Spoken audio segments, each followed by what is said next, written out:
कहते हैं इंसान गलतियां करके ही सीखता है, लेकिन कुछ गलतियों की हमें भारी कीमत चुकानी पड़ती है। मैंने भी एक ऐसी ही गलती की थी। मैं एक बहुत पुरानी बिल्डिंग के अपार्टमेंट में रहता था। जब से मैं इस शहर में नौकरी की तलाश में आया था, मैं तब से इस अपार्टमेंट में रह रहा हूँ। मुझे इस जगह की आदत सी हो गई थी, पर एक बात इस बिल्डिंग की काफ़ी अजीब थी। वो है इसका मिस्टीरियस बेसमेंट। बेसमेंट का दरवाज़ा हमेशा बंद रहता था, वहाँ कोई भी आ ना जा सके, इसलिए इसे स्टील फेंसिंग से काफ़ी सुरक्षित बनाया गया था। यहाँ रहने वाले पुराने लोग कहते हैं ये बेसमेंट 10 साल से बंद है। जब से वो भयानक दुर्घटना हुई है, वहाँ कोई नहीं गया। 10 साल पहले एक रात काफ़ी तेज़ बारिश हो रही थी। टीवी पर ऐलान हुआ कि एक साइको किलर जो मेंटली इल है, पुलिस की हिरासत से भाग गया है। सभी नागरिकों को चेतावनी दी गई कि वो आज रात अपने घरों से बाहर न जाएं, नहीं तो आपकी जान को खतरा हो सकता है। इस बिल्डिंग के 7th फ्लोर पर मुस्कान नाम की एक लड़की रहती थी। वो सीरियल किलर के न्यूज़ से बेखबर अनजान थी और एक ज़रूरी काम के लिए बिल्डिंग से बाहर जा रही थी। वो नहीं जानती थी कि उसकी मौत बाहर इंतज़ार कर रही है।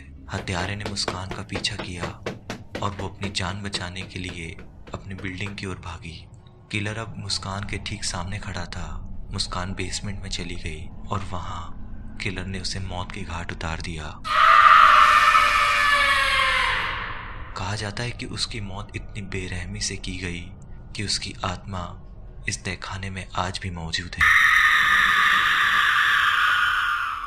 हत्यारा अभी तक पकड़ा नहीं गया, शायद इसलिए मुस्कान इस दुनिया से नाराज है।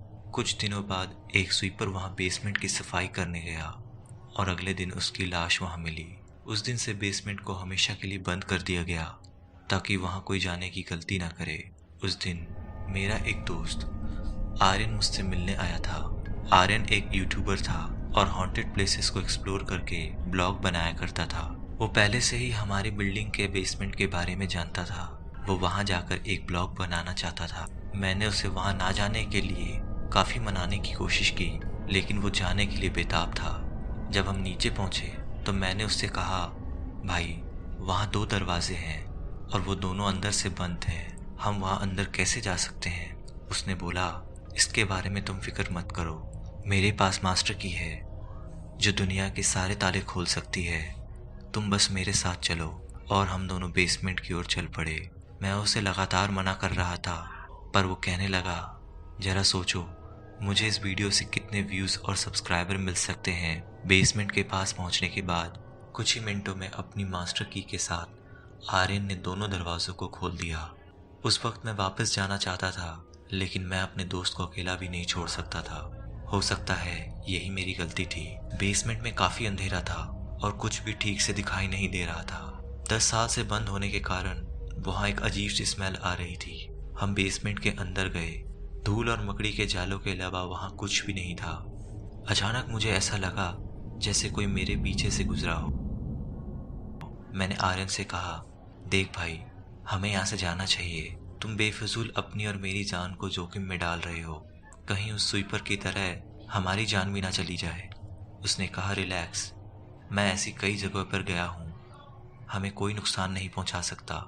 फिर उसने ज़ोर से कहा, मुस्कान, अगर तुम यहाँ हो तो इसे साबित करो।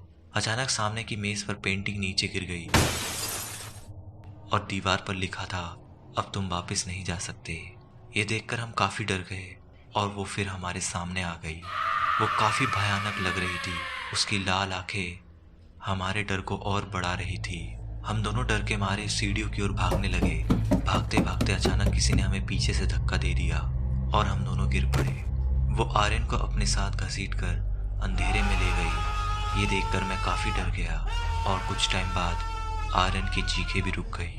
मैं हिम्मत जुटाकर दरवाजे के बाहर निकला और बाहर आने के बाद जब मैंने पीछे मुड़कर देखा, दरवाजे के पीछे मुस्कान खड़ी थी और अब बेसमेंट का दरवाज़ा धीरे धीरे बंद हो रहा था। मैंने अपने दोस्त को हमेशा के लिए खो दिया।